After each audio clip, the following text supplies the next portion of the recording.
I said, boys, come outside the hotel foyer, and there was 44 bikes for them. And boys were like, we haven't had breakfast. We just come from, no problem. Get your bags together. Um, don't go up to your hotel room yet. Jump on one of these bikes, bring your boots. We did 100 hundreds straight away on a running track. So that was pretty brutal. And he said, right, currently, as we sit here, we are the best team on the planet. Why the hell would we employ you? Myself and the doctor presented to Steven Gerrard, Jamie Carragher, Fernando Torres, and Pepe Reina when they came back from the World Cup. We're going to extend your career. We're going to make Liverpool the fittest team. We're going to reduce injuries. Like I said, quite naive. Steven Gerrard said, "Are you guys finished?" Yep. All right, we'll see. And walked out.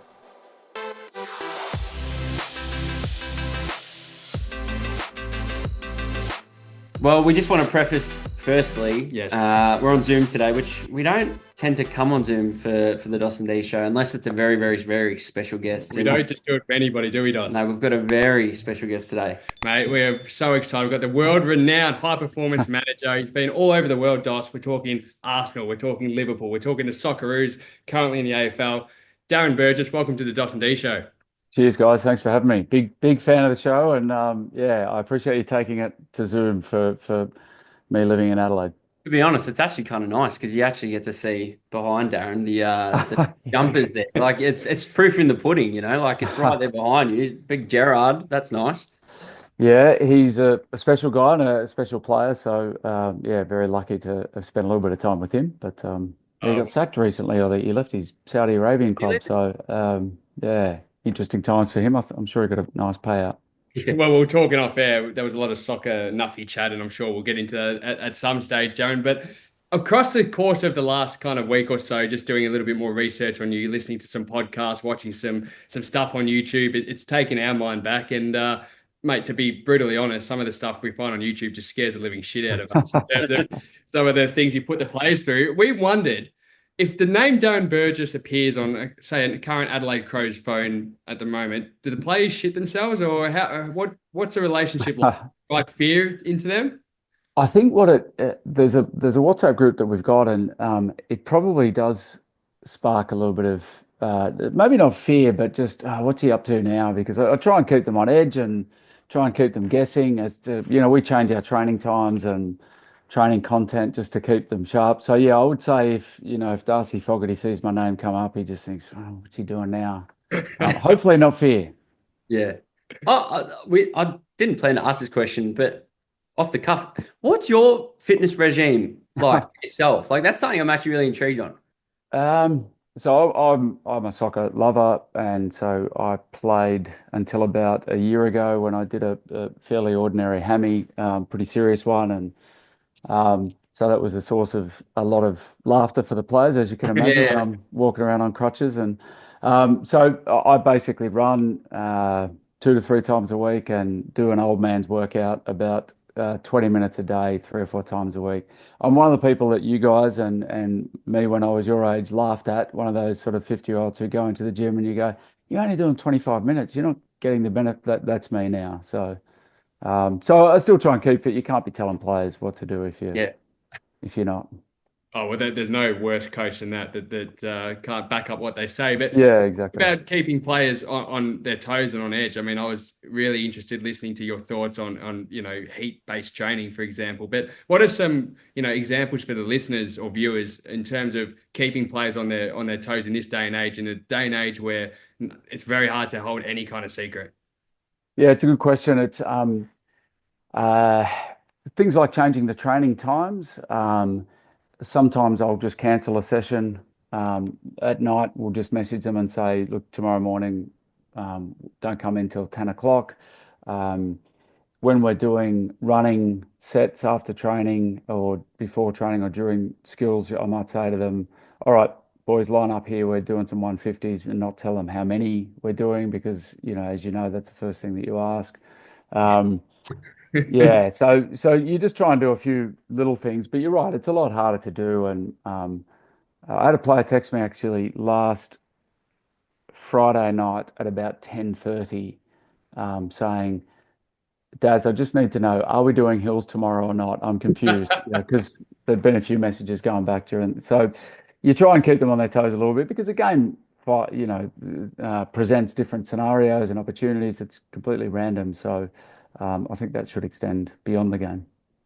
I'd love to go back a little bit, Darren, and we spoke off air, I'm a big Socceroos man, and I've always been a passionate soccer or football fan in general, but I've always loved the Socceroos and the whole patriotic part of, finally, like, we all get to come together. And I love cricket, but soccer as a national sport I love. And you obviously spent some time with the Socceroos, and you went to the 2010 World Cup. I'd love to hear your thoughts or, recollections on that time, because there were some absolute superstars playing in that side. And you talk about, Harry Kewell and Timmy Cahill and Brett Emerton and Schwartzy and Mm. Shear, and I'm sure the list just goes on and on and on. But over in South Africa, what was that whole experience like?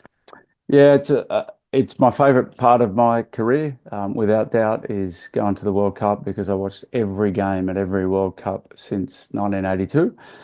So to be part of that was, yeah, was really privileged, really lucky. Also to be working with some of the players that you listed there, that was amazing. We had to travel, qualify through Asia, which was the hardest route. That not many people sort of recall that. They recall Pim Verbeek as sort of being this dour Dutchman who didn't like the A-League. But we qualified through Asia, conceding one goal, and we played in 43 degrees in Bahrain, and just these ridiculous temperatures. And so yeah, then to go to South Africa, I must have gone there 7 or 8 times before the World Cup to scout training venues and hotels, and I'm just thinking, how is this place going to host a World Cup? There's just no way, from a security point of view. But everywhere you look, there were people playing football in the street, playing soccer in the street. So you knew the passion was there, but you just thought, how logistically is it going to happen? But it was an incredible experience. And I recall really vividly, part of my job was to warm up the players, and one of the roles that I had was to lay off balls to the strikers so they would just practice their shooting.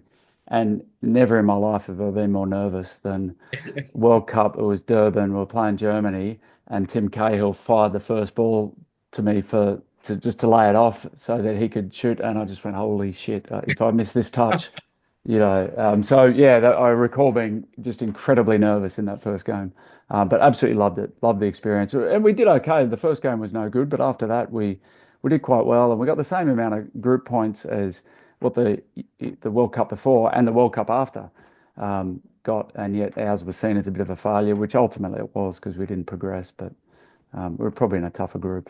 That's my excuse anyway. Yeah. Do you mind if I do? Yeah. One thing with managing, I mean, you look at international soccer. So, for example, the players at their clubs play 50 plus games during the year or whatever it is, and obviously cup games and stuff like that. The clubs own the players. I've always been fascinated at the balance between how much control you have, when the boys go out on camp with their national squad, how much are you allowed to actually push them or tailor things according to what their clubs need or want? Yeah, certainly these days. So I've been on both sides of the fence, working with Arsenal and Liverpool, like you mentioned, and then sending your players all around the world to their national teams.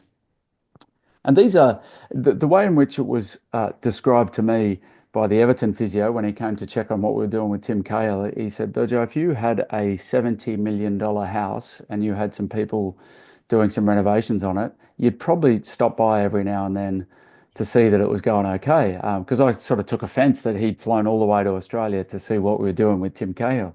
And when he put it like that, how could you argue? So you are very cautious with the players. Your job with the national team is to do no harm, predominantly because you want them to play for their country, not because you're looking after Galatasaray or Everton or whoever it might be. For a World Cup, it's different. You can push the players as much as you want. But if we're playing in Yokohama against Japan or in Bahrain, it's minimal training. It's just get them through to the game because by and large, most of them are playing pretty regularly. So the fitness isn't really an issue. You talked about the flip side when at your time in the Premier League, for example. Was there ever a moment where a player went out for international duty, call it a friendly, and came back with some kind of niggle because of poor management? And then how do you actually deal with that? I think you may know the answer to this, which is why you asked the question. Yeah, I did mess up big time. This is when Twitter was just starting in 2010. It was October 2010. I remember it vividly. I just started at Liverpool, and Stephen Gerrard, we had an arrangement with. He'd just come back from a groin injury, and we had an arrangement with England and Fabio Capello, the coach, that he was to play half a game. It was a friendly game, and Man United, probably because of Sir Alex Ferguson's presence, all their players pulled out. But Roy Hodgson was just a really nice guy, and he said, "No, if the player wants to play, he can play." Anyway, had an agreement. Everyone was on board. 45 minutes, no problem. In the 88th minute, he slides for a ball and does his groin. And to my two followers at the time, I tweeted something like, "England effed up, and we and Liverpool copped the brunt of it," or something like that. I can't remember exactly what I tweeted. Within 3 seconds of sending that tweet, the communications manager from Liverpool calls me and says, "Delete that tweet now." Like I said, it was in the 88th minute, so I deleted it. But a journo had already got it and asked Capello about it in the presser straight after the game. And so the next day, it was just mayhem, just mayhem. And I was so nervous about what Stevie would say. And he just said, "Mate, you're looking after me. No problem. You had my best interest at heart, so I appreciate it." But yeah, overnight, I must have got truly 150,000 Scouse followers, and they were all just messaging me going, "Yeah, that's right. Yeah, you." And I'm like, what have I done?" So, yeah, so there is some mismanagement. But having been on the other side of the fence, no one does it intentionally. And Yeah. I'm sure the physios and fitness people at England didn't want to keep him out there, but Fabio Capello said, "No, he's staying out there." So it happens. What comes into conducting a medical when bringing new players in? That's something that it's spoken about so much, and the transfer window is such a huge deal Mm. in soccer. It's something that I'd love to see more of in the AFL and in Australian sports. But how much say do you have in that process? Initially with Liverpool, not much, because what you're doing is you are providing them with as much information about the player as possible. And if it's, let's say, Luis Suarez, when we signed him from Ajax, he was Ajax captain. He'd played average something like 52 games a year for the last 4 seasons. Clearly, he's fine, robust, fit, no problem. So you're not really giving them anything. But what happens before they sign, especially we paid 22 or 23 million pounds for him, he goes through a complete MRI of every part of his body. The doctor puts him through a really rigorous physical scan. Normally, the doctor from Ajax sends through a report because they're not really trying to hide it. It's not like we're poaching them. Ajax are willing to sell us the player, so it's pretty thorough from a scanning point of view. And once those reports come in, and then our advice as a medical performance team is this player has had some history with knee, ankle. There is a risk. Some coaches or recruiters like to put that objectively. Okay, so is there a 20%, 30%, 40%? And then we've got to sort of put our balls on the line, I guess, and give it a figure. But what some clubs do is they wait till about half an hour before the transfer window and then say, "Yes, you may scan this player," and then there might be some issues with the player. So yeah, you hope there's some conversations going on before that, but if you haven't, you're taking a very big punt. It's like this. The transfer window itself is, from our point of view, is really fascinating, and I'm seeing it. I'm thinking from both sides of the fence. You bringing on a player, but also letting go of a player, and maybe one that is. I mean, actually, late last year, I read Sir Alex Ferguson's book, and it was really interesting. The mind tactics he would play in terms of he knew he had a player that might have a year or 2 years left max, but they would pretend, they've got him for 5 or 10 years to sell him Yes. purpose, that kind of thing. So you talked about balls on the line kind of thing, and it leads in nicely. What's your role in terms of making a tough call? Have you ever had to, club's really keen on signing a guy, but you've just had to say, look, physically, he may not be up to it and there may not be much we can do. Yeah, I would never sort of make that decision, but I would provide advice to the appropriate people. So, um, we're fortunate at Arsenal to have a whole statistical company. We had 17, 18 full-time statisticians and bought a company called StatDNA. And when we were signing or looking at signing Aubameyang, we then modeled his decline in speed, which was his weapon, or his predicted decline in speed based on other people who were as quick as him and who played as long as him. And so we then presented that to the sporting director. We didn't have one at the time, but a CEO, and said, okay, we think over the next 3 or 4 years he's going to become slightly above average, whereas currently he's at elite level based on all this data. So what you're trying to do is find as much objective information as possible, and but I'd never say no, don't sign this player. My PhD was on draft. Part of it was on predicting career success from the AFL draft. And so I certainly have an input into, okay, this person, based on his physical characteristics now at age 17, he might get to a Darcy Fogarty level or a Nick Riewoldt level, or alternatively, he'd want to be able to play because he can't run and he won't ever be able to run. And then it's up to them to say that. So, um, I'm certainly opinionated. As I've gotten older, I'm even more opinionated. But I realize it's not me making the decision.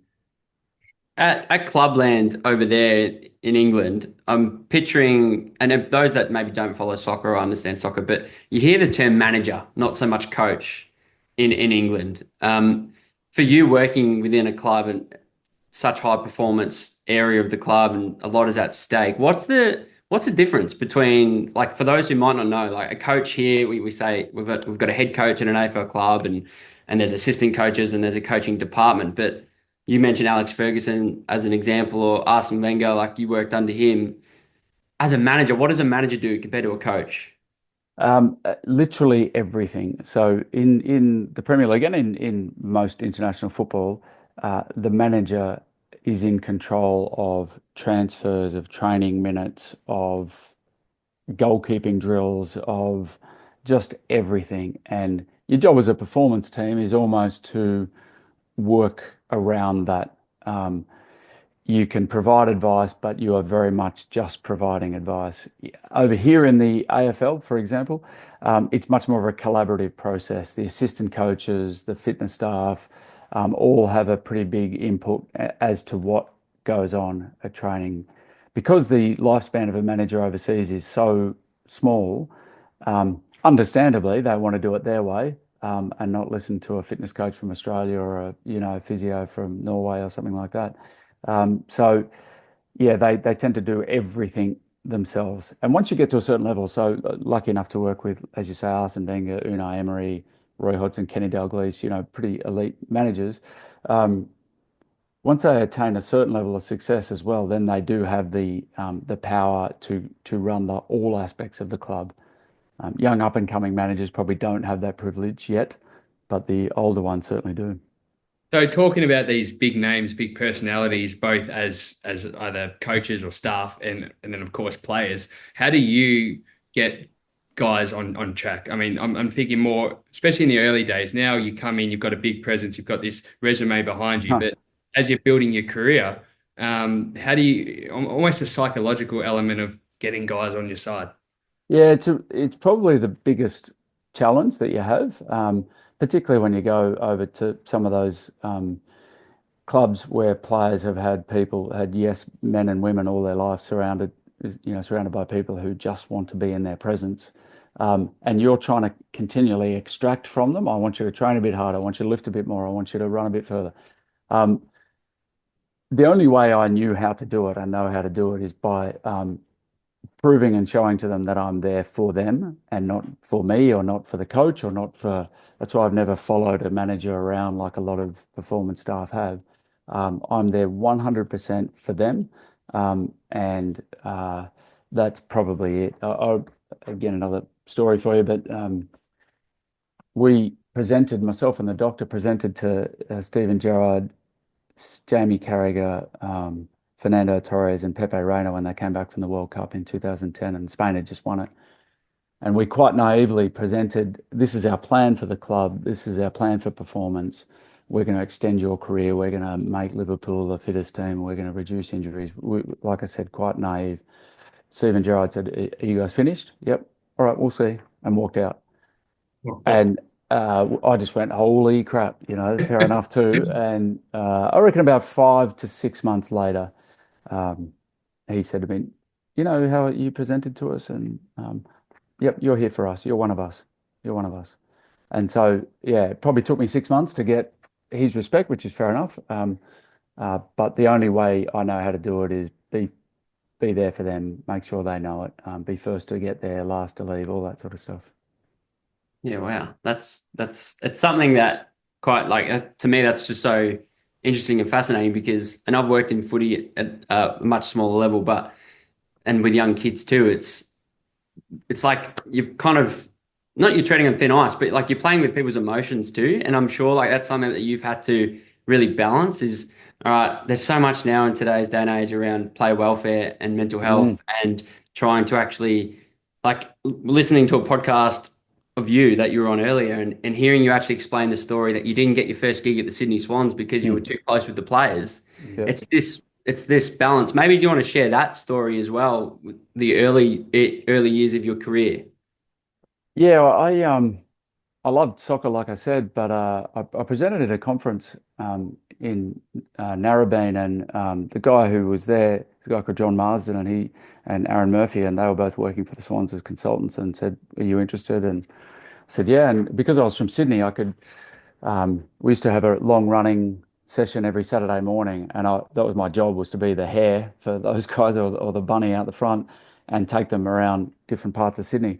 Um, and you get there, yeah, the next year you're then putting out the cones for the fitness coach, and then the year after that. And I was always ever part-time, and that was fine. I really enjoyed it. But then a full-time role came up, and I was 22, 23. I used to go out Coogee Bay Hotel with the players and really, enjoy getting mistake. "Oh, do you play for the Swans?" And "Oh, no, I don't, but these are my mates," and have them over and, all that sort of stuff. And that was fine.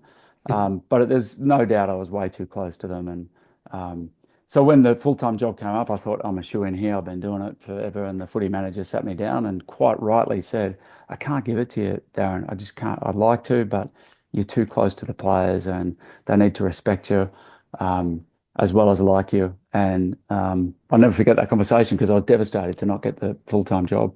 And so it is a fine balance. And I would have players in my office talking about their girlfriends, their divorce, um, their mortgage issues and all those sorts of things. And just as much as I have them in saying, "I read this thing on hyperbaric chambers on LeBron James is in them 3 times a week. Should I be in them?" And I think that's an important part of the job without overstepping the boundaries of a psych or anything like that. But just to provide that safe space in the office where they can talk about anything, and hopefully I can help them out.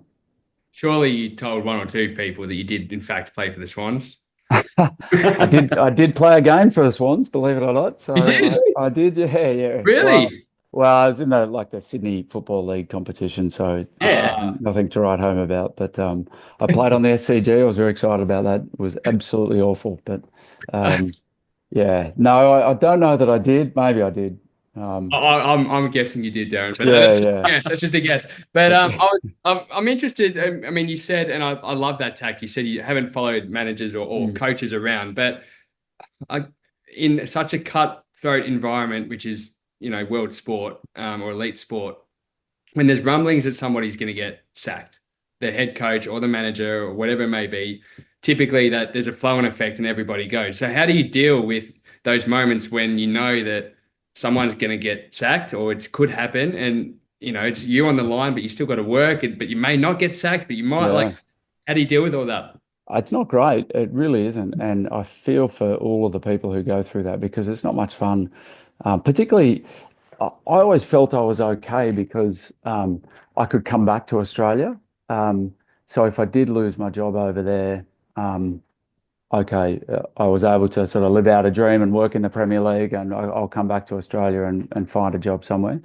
Um, but it happened twice at Liverpool and once at Arsenal, so it happened a lot. And particularly the when Kenny Dalglish got sacked and Brendan Rodgers came in because he had his whole staff.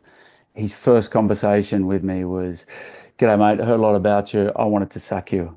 And I said, "I'm sorry." And he said, "I've got my own fitness guy. He's waiting in Cardiff for me to call him, but the owners won't let me. So I'm going to give you a few months. What say we trial each other out, give you a few months and see how it goes?" And I went, "All right, that's all I can ask for. No problem."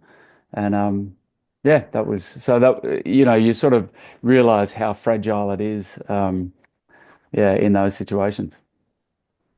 And a bit of a comparison again, you obviously have spent a lot of time in the AFL system. The locker room with, say, a Premier League club like Arsenal, Liverpool, versus a locker room here in the AFL. You've obviously spent time at Melbourne, Port, and now Adelaide. But what is the difference? And if there is a difference, like, is you're obviously over there dealing with people of different nationalities, different languages, different cultures, but I'm sure it's still quite together. Whereas here, it's very blokey, it's very mate, we're all Mm. mates kind of thing. What can you give us an insight into what are some differences?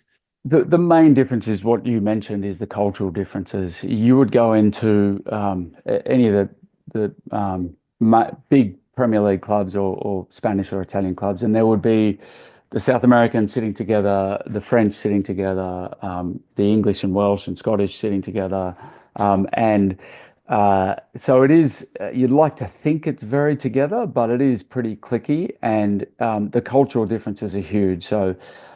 We had an Egyptian at Arsenal, and so he would often be in prayer and going through those sorts of things. And then you had a lot of French who were just very relaxed and sipping coffee before training, and it would be very different. The banter and everything is still the same. They're still taking the mickey out of each other and looking to play practical jokes and taking the mickey out of the masseurs and all that sort of stuff.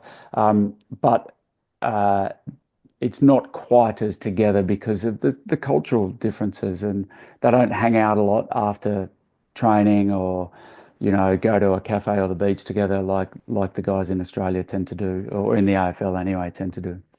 In terms of physical specimens that somebody in your performance you look at and it's just your dream.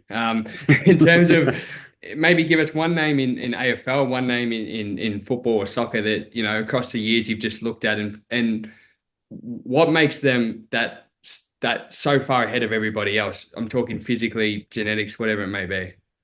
Um, I'll try and be a bit more modern because I've been around a bit, but in terms of probably the Aussie soccer team, Brett Emerton was unbelievable. But he was just had this incredible speed and endurance combination, the likes of which I hadn't seen before. And I think they early days at Blackburn, they called him the White Ethiopian because he could just run all day up and down the wing, and he was just incredible.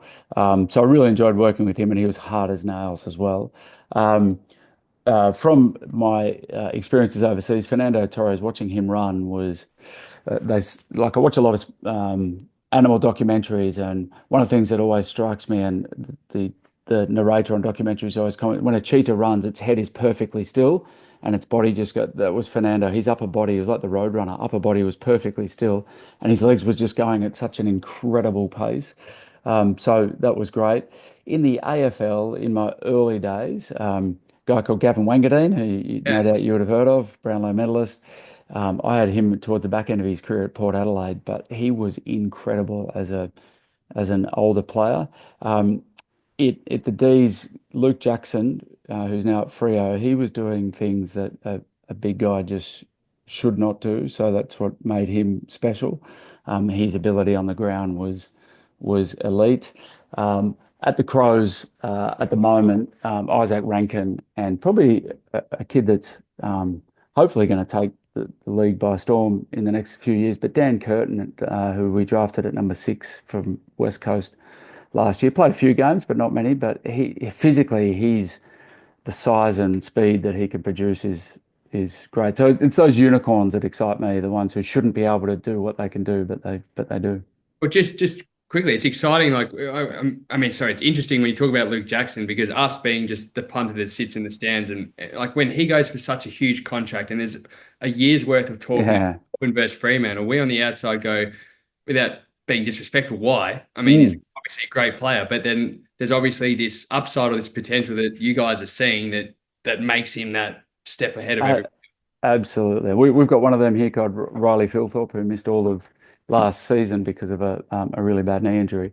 Um, he has those same attributes. So they're so rare that it didn't surprise me at all that Jacko went for $1 million a year for 10 years or whatever Freo paid for him. Now, part of your role, Darren, especially pre-season this time of year, AFL wise, is there's always an element of surprise because the players, you can't be telling them, or you can't be telling them what's coming up because, they start probably freaking out about it and something scary is going to happen. And I would love to know over your journey, what is the best pre-season surprise, whether it's on a camp or at training or it's a boiling hot day where you've just said, boys, come on, we're out of the theatre room. We're doing a 10K. I don't know what it is. What's Yeah. the best surprise you've pulled out of your back pocket? It was undoubtedly the Dubai camp. Um, the Port Adelaide players had travelled there, arrived at 5 a.m. I got there the day before to help set it up, and then they got a bus about 6:30 to their hotel, um, and I was waiting in the foyer. And you can imagine, they travelled 13 hours, all in economy, and there might have been one or two in business actually, but there would have only been two out of 45. And I said, boys, come outside the hotel foyer, and there was 44 bikes for them. And boys were like, we haven't had breakfast. We just come from, no problem. Get your bags together. Don't go up to your hotel room yet. Jump on one of these bikes, bring your boots. And so we went to a training ground that was owned by one of the really rich princes of Dubai, and it was his own personal training ground. And we did 100 hundreds straight away on a running track. So that was pretty brutal. And it was more about Or is it belief. kind of 45 seconds, or So yeah, we did the first 25. You had 20 seconds to do the 100 and then a 40-second break. And then I went 20-20, I think, for the second 25. So 20 on, 20 off. Then went back to 20-40 and then finished with 20 on, 20 off. We lost one player, a young draftee, went down pretty early with a sore calf, but otherwise we got through. So yeah, that was more mental than physical. It was just to show them that the research about time zone difference and jet lag, and like I'd seen Tim Cahill fly 30 hours, play a game 8 hours later, then fly 30 hours back and then play for Everton, and before FIFA windows and things like that. So you knew it was possible if you had the belief. So that was probably the best surprise. Can I quickly jump in? So you mentioned, say, the Prince, it's the Prince of Dubai, it's his personal oval. You mentioned earlier about South Africa, you sourcing, having to fly out, find the hotels, find the training facilities. I didn't realize that's a key part of your role. So can you maybe explain that in different scenarios? Obviously, at different clubs is different, but what does that entail? Like doing all Yeah. that? I was only having this conversation the other day about how your role is. If you just think of it all aspects of performance, probably that don't include coaching. So going with the team manager with the Socceroos before we'd even qualified for the World Cup, so that we didn't get the shittest hotel because we were the last to qualify through Asia, as in the last via time, not last. And so if we had have waited, then we would have got the 16th best hotel or whatever, whatever was available. So um, you go forward and check for travel times, for quality of facilities, for the ability for the players to escape and be in their own world. Um, Certainly going to Dubai early to make sure that the facilities were good enough, and obviously at the Sheikh's place it's no problem. But the year before we went, we used a cricket field and just to check that was okay. About a week ago, I'm in the middle of West Lakes Oval checking the turf quality, whether our players could train on it or not. Looking at temperatures, is that going to be too hot, not hot enough? So there's a whole range of things, and with Arsenal, that's multiplied by so much because the players are used to staying in 5.5 star hotels, and if the ground doesn't look like Wembley, you can't train there. And so all of those sorts of things come into your decision, not just 3 sets of 10 reps or 500s or whatever. That's just part of the role. I guess as you get older as well, and a bit more, they rely on you a bit more for other aspects of performance. It's so fascinating. We'll jump into our first segment in a moment, but before we do, on Doss's earlier question, he asked about surprises. I'm almost thinking the local kind of footy response here, but whenever there's a 2K time trial, then suddenly everyone's got a nick in their calf or whatever. Yes. Have you ever heard any interesting excuses because a running block or some kind of day ahead once you finally do the grand reveal? Have you heard any pretty poor excuses? The ones overseas are when the English speaking players suddenly start speaking in their native tongue and can't quite get their English out. And Of course. normally you go for a lower back or a vague knee pain because they're the ones that that you can't quite scan properly. And there's plenty of times where particularly the big names overseas, you're traveling to Burnley or and it's snowing at Burnley, and suddenly that week they're just a little bit tight and a little bit stiff and a little bit sore, and you're on a hiding to nothing because if you pick them, they're going to be garbage.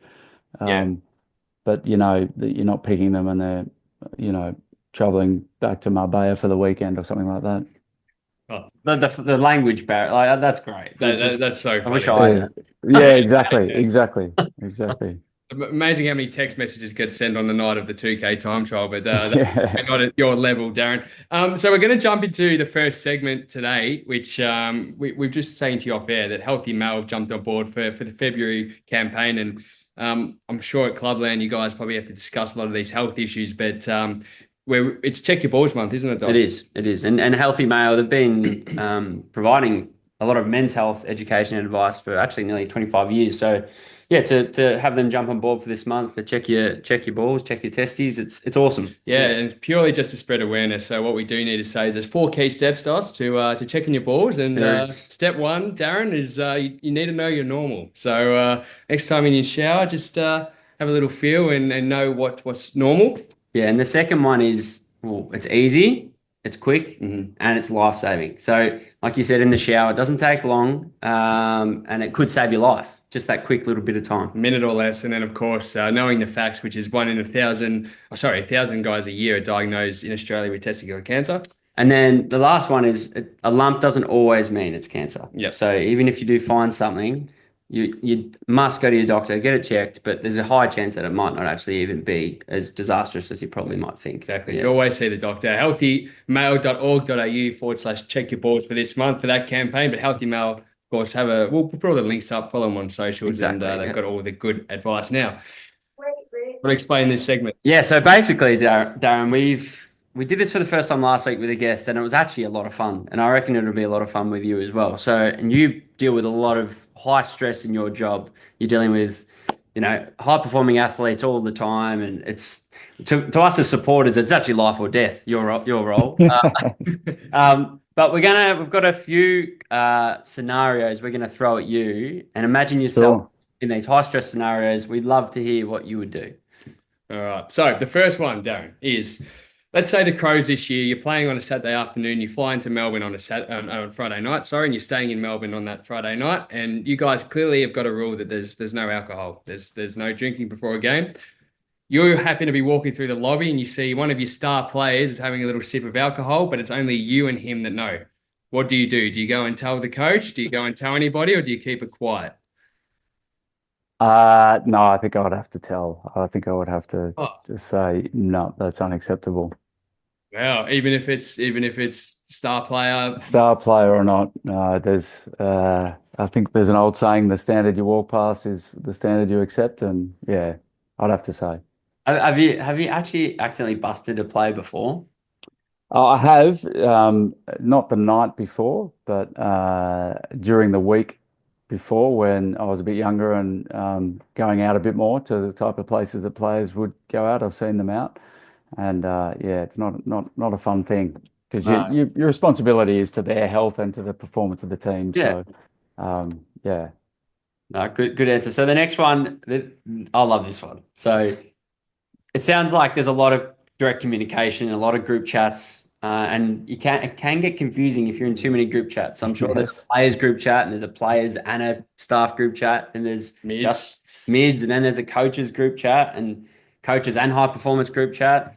So you're writing a message to say the coaches chat, Darren, and you're talking about maybe someone, a player that's, let's put it simple, like it's pre-season, they've come back and they're fat. They've come back no in terrible nick, but you've actually sent it in the players chat, right? yeah.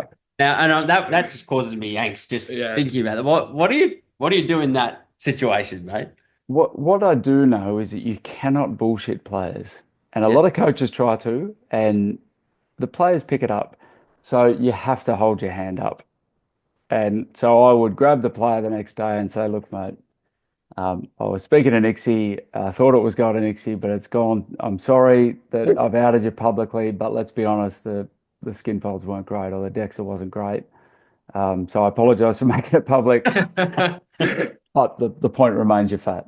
So Yeah. Point I remains. wouldn't say that, but Yeah. yeah. That's so funny. All right, the final one, and this might be more of a back in New England days, but let's just say that the best player in the league has requested a trade to your club. So let's say in this case you're at Liverpool and you've got the player that you guys really want. Now he really wants to come. It's going to be a life-changing amount of money for him and for the club and the fans. There's a whole lot of pressure. The board is saying we want this guy. The fans want the guy. You do the test, you do the physical, and you just know that the deal that's on the table, he's got a year in him max. He might have a year of real up here, but that's it. And the club is going to sign this 5-year deal. What do you do? Yeah, that's probably an easier one. You just present the information and say, in my opinion, it's a year.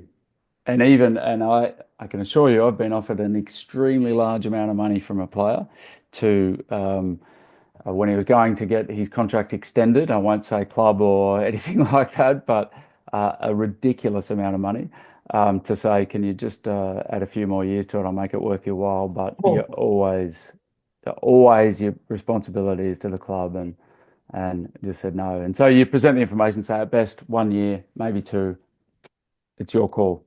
Ultimately, it's not my decision to make it, but No, yeah, I have a responsibility to the club for sure. That's insane. that I is can't great. believe that. That's amazing. Yeah. Maybe we get into the footy side of things. We've Yeah. talked a lot about overseas and a lot of soccer. Let's try not be nuffy anymore. Yes, yes. I'd love to go to that first big opportunity with Port Adelaide. And there's that story. We heard you share this story, and I loved it when I heard it. Going in for that interview with Choco, and the preparation is key, and you come in all prepared. Can you explain just what happened? Yeah, look, I knew nothing about Port Adelaide, let alone, I didn't know heaps about AFL. I'd worked for the Swans, but was only on the periphery part-time. Went down there, suit, tie, PowerPoint presentation. I'd spent probably 4 or 5 days just putting it together. Um, and he was probably an hour and a half late. Oh, And they have this boardroom that overlooks the Oval. They just won the flag a week and a half, 2 weeks earlier. And he was just walking across the Oval in thongs, shorts, t-shirts with what I assumed were the assistant coaches or whatever. There was a club, like an RSL across the Oval, just casual as you like, comes in, sits down and just says, take that tie off. And I went, okay, took the tie off. Take your jacket off. Like not how I'm Mark, anything like that. And he said, and close that computer. We won't be needing that. I'd already had it projecting up against the screen. And he said, right, currently, as we sit here, we are the best team on the planet. Why the hell would we employ you? And that was it. And I just went, okay, all right, we're on. No problem. So then, yeah, maybe an hour later, hour and a half later, he took me for a tour around the place, and I got in a cab back to the airport. And the footy manager at the time, David Hutton, who's ex-player, he came running out and knocked on the cab window and just put an envelope inside the window, and I opened it. It was a contract. So yeah, it was pretty cool, but it was pretty intimidating. Well, Choco, mate. Choco. yeah, fair Yeah. to yours. Yeah. When you're like, pitching's the wrong word, but when you're having these interviews with these clubs, how do they go through the interview process? Do they put you through scenarios? How does it work? Yeah, these days they do for sure. And you go through,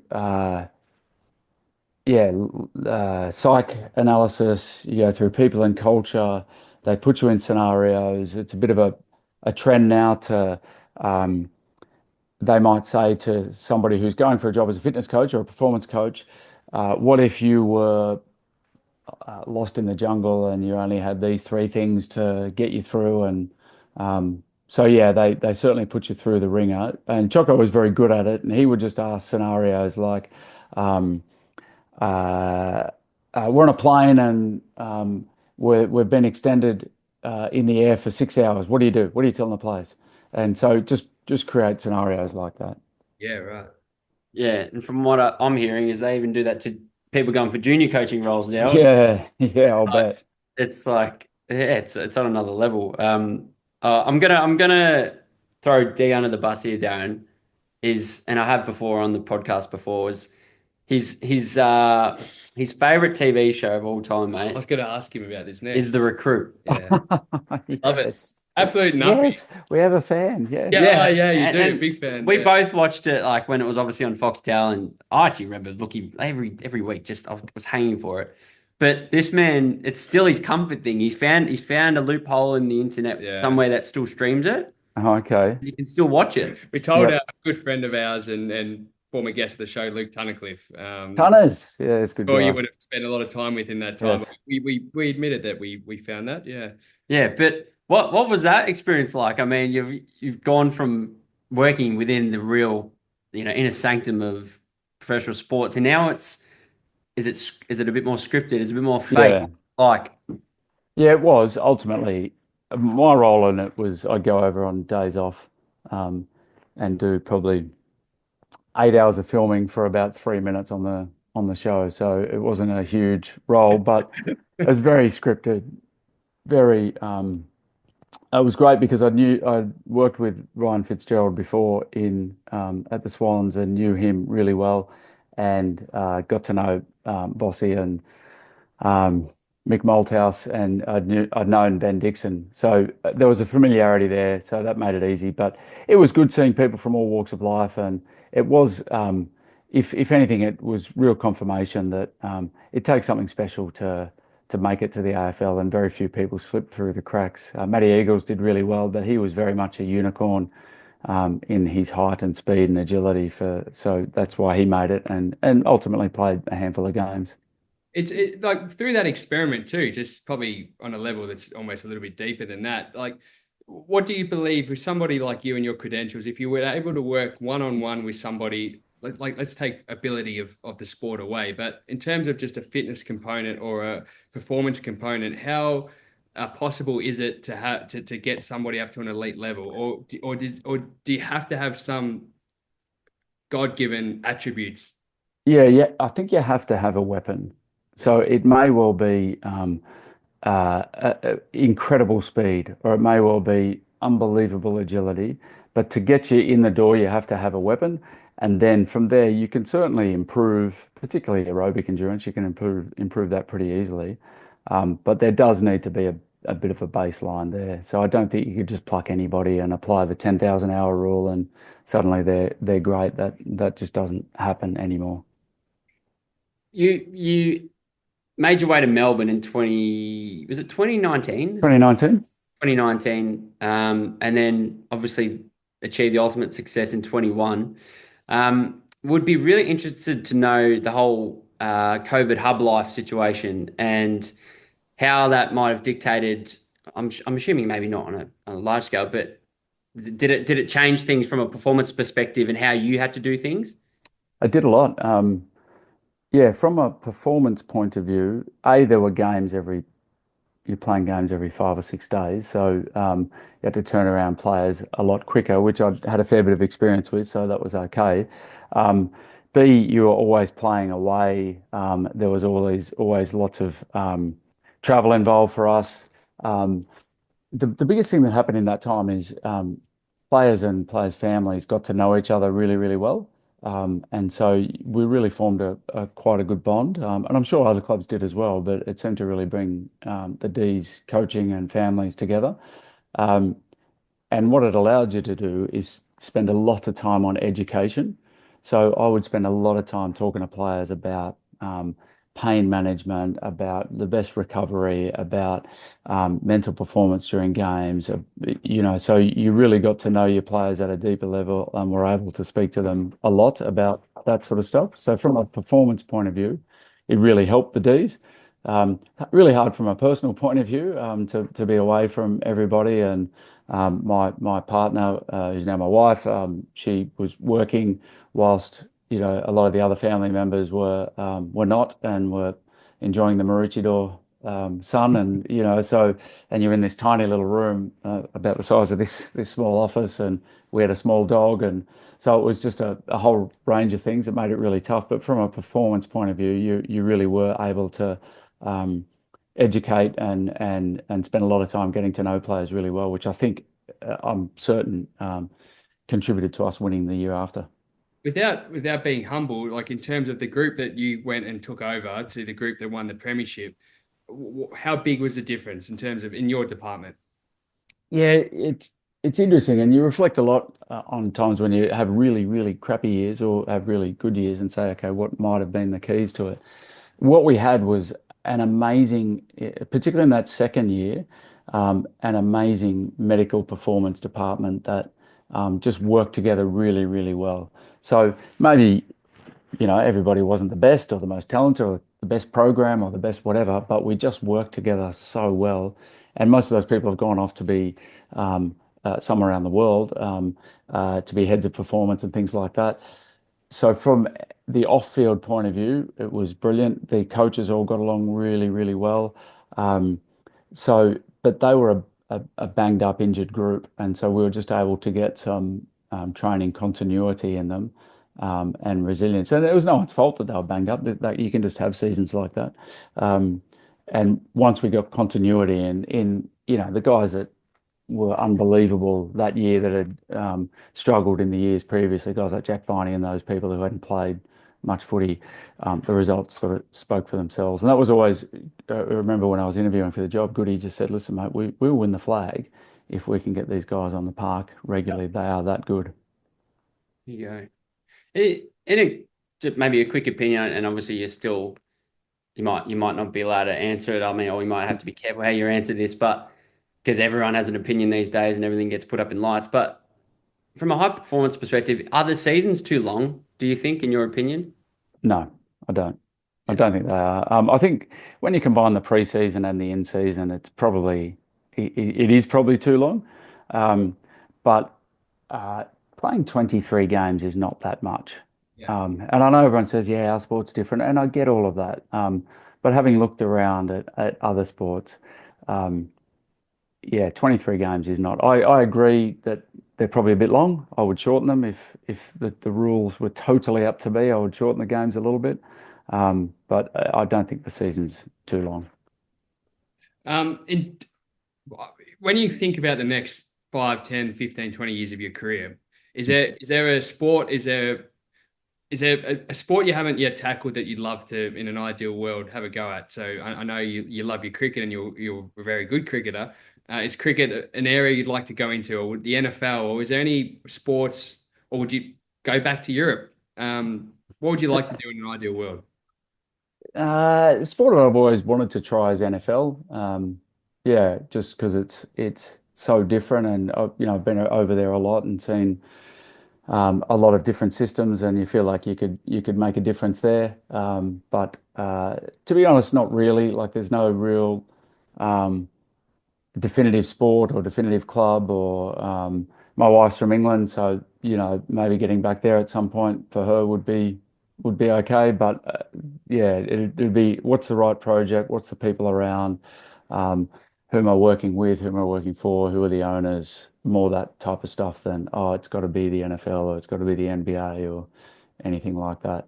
I Uh, just asked, sorry, Hang on. just one quick one. Do you believe you could be there too long at a certain club? Is there an actual ceiling for how long a department should be at a professional club for? Probably, yeah. I think in all aspects, whether that's a coach or a performance coach, I think there probably can be a time when the message is not getting through and players aren't responding. So I couldn't tell you what Yeah. length of time that is, but yeah, I think there's certainly a time limit. It's probably somewhere around that 10-year mark, I would guess, but I don't know for sure. Do you think it's time, I Tour think Edge? so. I I think we think bring so. out so Tour Edge. We're very, very grateful to have Tour Edge on board with the show. Tour Edge, the 725 series. Yes. Do you play any golf, by the way, Burgo? A little bit. I used to play a lot more, but not as much. We're gonna hook you up after this show, Burge. Nice. Might get you back on the course a little bit more. But yeah, the 725 series, courtesy of Two Edge AU on Instagram, DOS, That's for it. plenty of giveaways. So again, for the listeners or the viewers, if you want to win some clubs or some nice apparel or attire, They got everything. they got So everything. yeah, But they actually give Brilliant. on Insta as they well. do. And they, Yeah. of course, in their warehouse here in Dandenong, in just out of Melbourne, they actually do it all Yeah, they in-house. manufacture it all. Yeah, which is pretty Manufacture it all. cool. So, the show and tell Yes. segment, which is one we love. Darren, do you have your show and tell ready I to go? do, yeah. It's a bit cliched, but it's probably not quite for the reasons that you might think. But I've got my little version of the D's Premiership Cup, which Oh, all the how cool. staff members got. So that's my show and tell. And probably not for the reasons that. And in my office here, you can see the sort of jersey at the back Yeah, Oh, there. nice. wow. And I've got probably my favourite one there, which is Aha. Berbatov, which is the match worn jersey when he scored a hat trick against us at Old Trafford. Um, but the reason why this one was really, really good, not, it's nice to win, but that 2 year Melbourne hub life, I was 2 years away from my kids. Like I said, my partner, who's now my wife, was away from home for her. COVID had hit.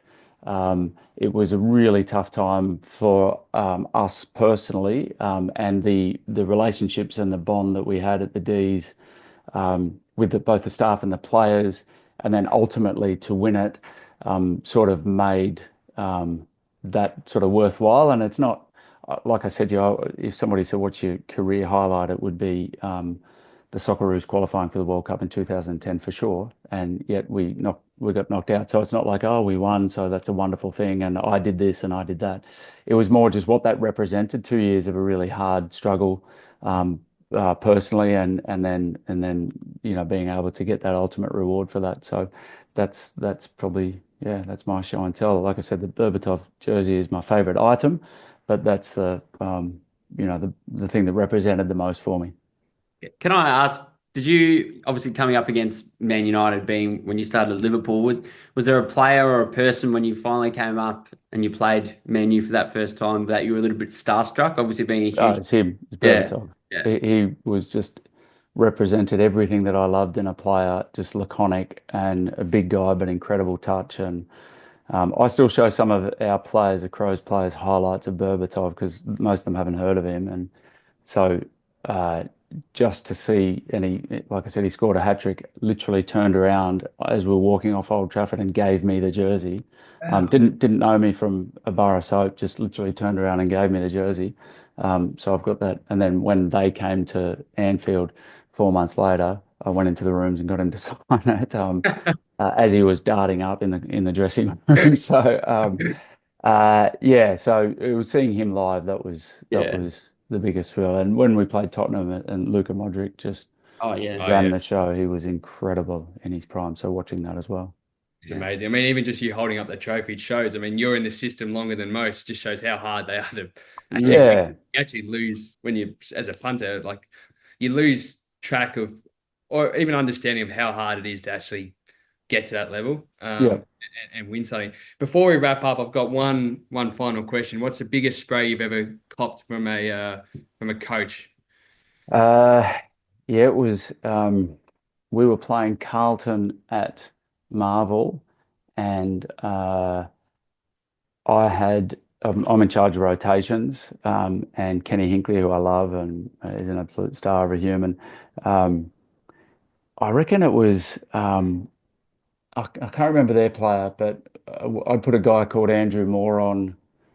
We were tagging him, and his name escapes me. He was Carlton captain in sort of Not Mark 2004. Murphy. Mark Murphy, and so Maury was tagging him, and Murphy came off, and Maury came off with him, and then Murphy went back on, and I was trying to get Maury on. Murphy scored a goal or did something good, and the thing about it was, so I've got the earphones on, and Ken says, "Why isn't Maury on Murphy?" And the bench coach, and I won't say his name because he's still in the system, says, "I don't know, it was Burgo's doing." And so Oh he's going, no! he's just going, "Burgo, get on the phone," and he just sprayed me. Why the fuck, just gave me the almighty spray, and I'm holding the earphones out like this, and yeah, so The rotations are bloody hard. They are. Yeah. That was Doss's role for a long time at Casey. Casey. And I was only a kid, but I got a spray one day, and it was like you can't control it. That's out of your control. That When the exactly. AFL players come down and they're refusing to listen to the how old are you? I was 16, 17. Yeah. Yeah, wow. Yeah, it's not fun, but to be honest, it didn't worry me too much. Those sort of things don't Yeah. stress me out too much. Oh, I can only imagine the environment. Well, Darren, mate, we just really appreciate you taking the time to join us. We've been so excited to sit down and chat with you. But we did say that it's not for nothing. We like to, courtesy of our wonderful friends and partners, there's a dos&d goodie bag which we'll be sending your way. But the one we really want to